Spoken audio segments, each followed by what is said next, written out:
Dear residents of Punggol East and fellow Singaporeans, good evening. Welcome to the Reform Party's second rally. Wan Chang Hao, Selamat Datang, Vanakkam.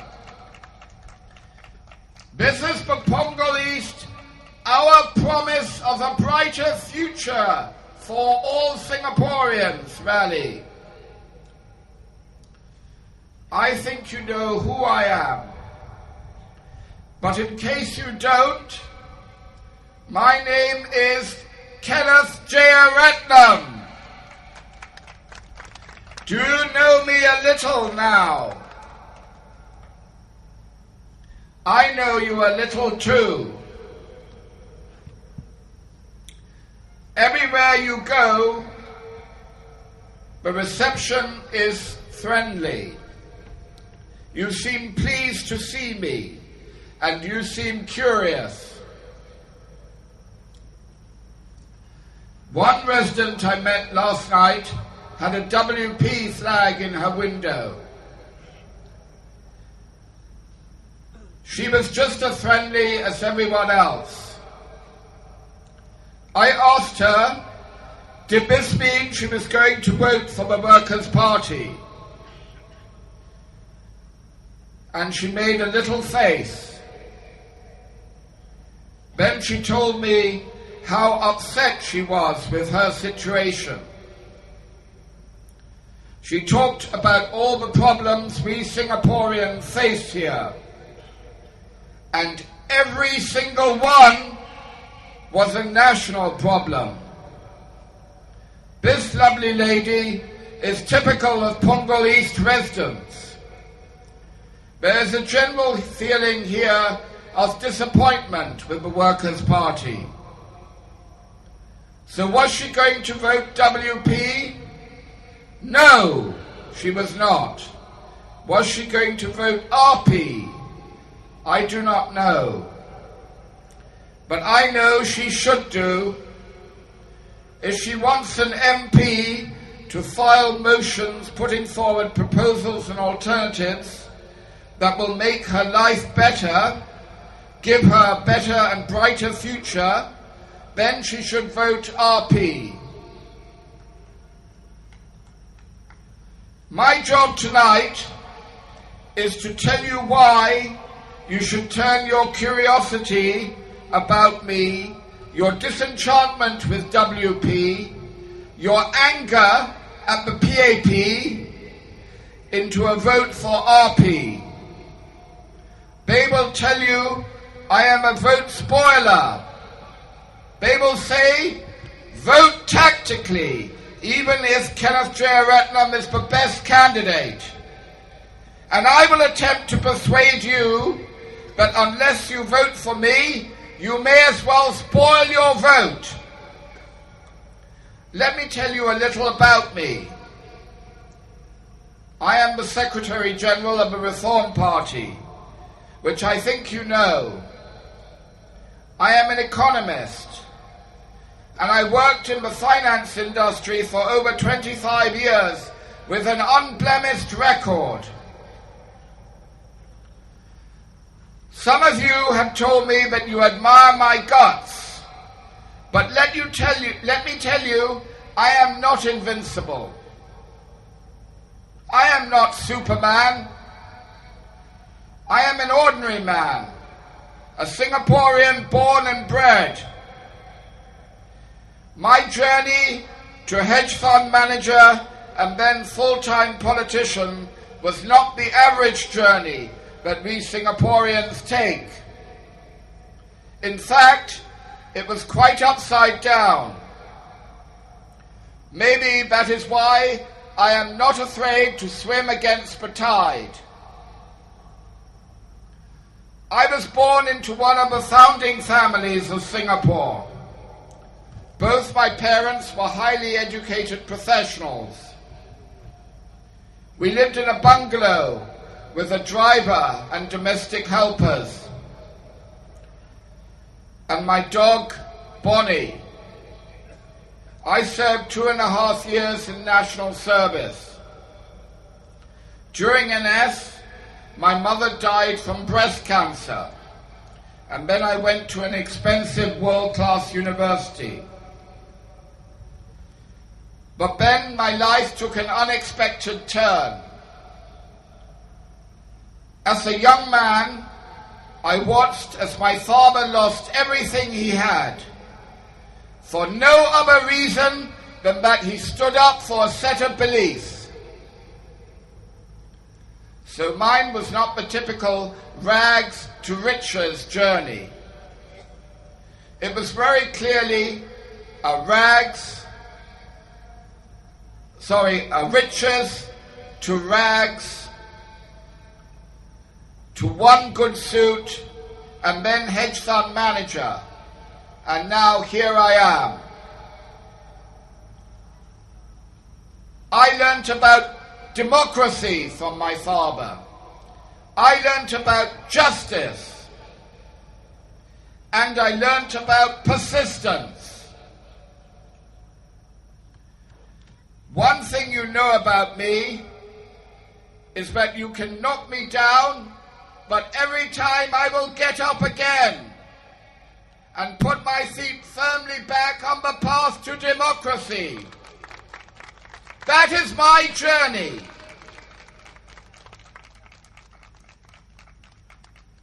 The question is, what journey do you want your life to take?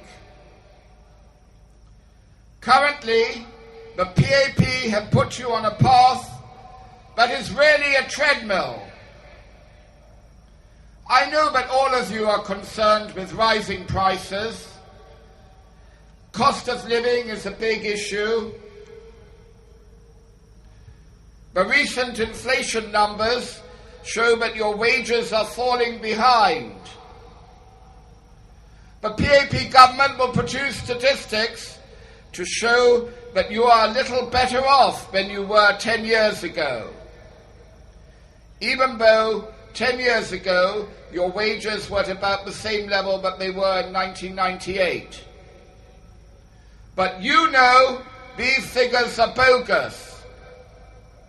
They don't correct for the longer hours you're working or the higher cost of housing.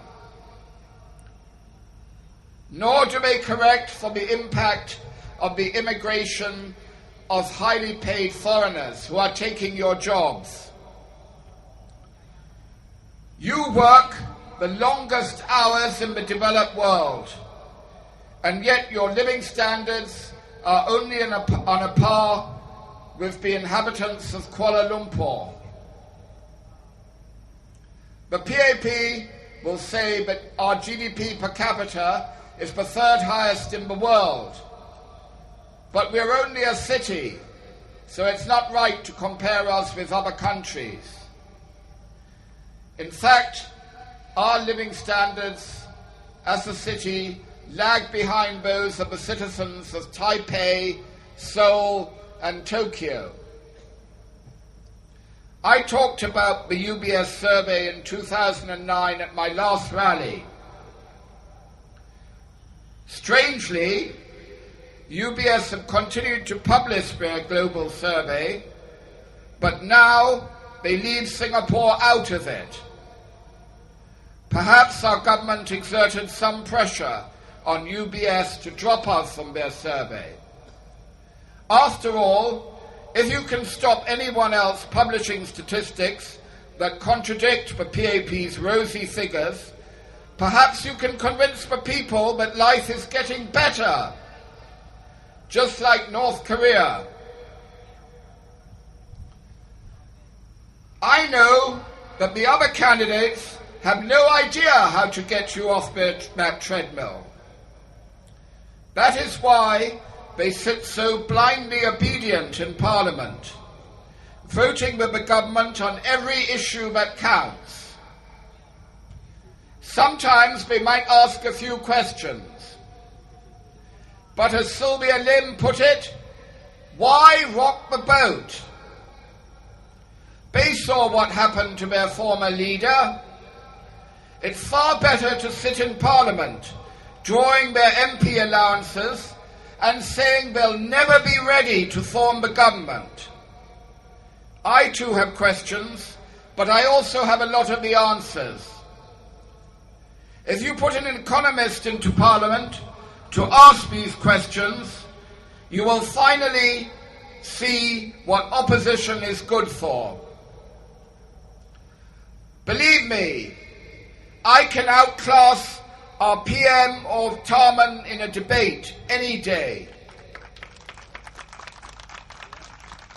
Which is why the PAP refused to debate with me.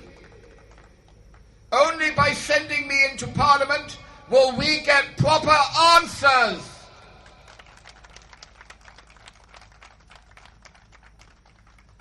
Where were the other candidates when I wrote letters to a finance minister pointing out discrepancies in the budget? I asked the finance minister to explain why the reserves appeared to be much lower than they should be, given the surpluses generated by years of government-imposed austerity and enforced savings in CPF. I use the government's own figures for the level of total assets and of borrowing to work out that GIC appears only to have made a return of 2.5% per annum over the last 30 years. Either the government is not giving us the correct figures, or they've performed very poorly in looking after our reserves. That's worse than we could have earned by putting our money in a Singapore bank account.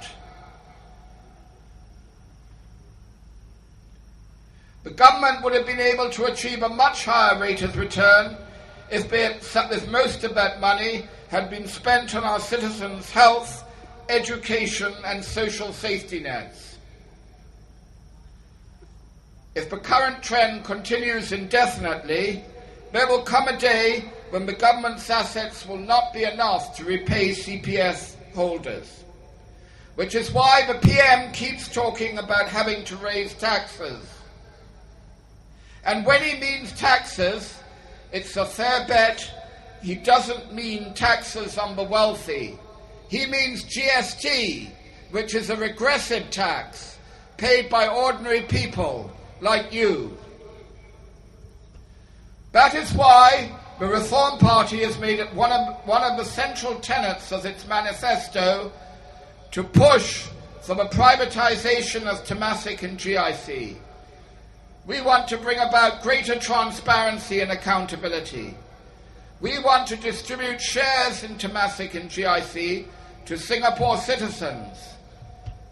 This is because we firmly believed that the best way to level the playing field and reduce inequalities of income is to raise up the people at the bottom rather than tear down the people at the top. Where were the other candidates when I raised the issue of our loan commitment to the IMF? That is $5 billion of our reserves. That is more than this government spent on health in 2012.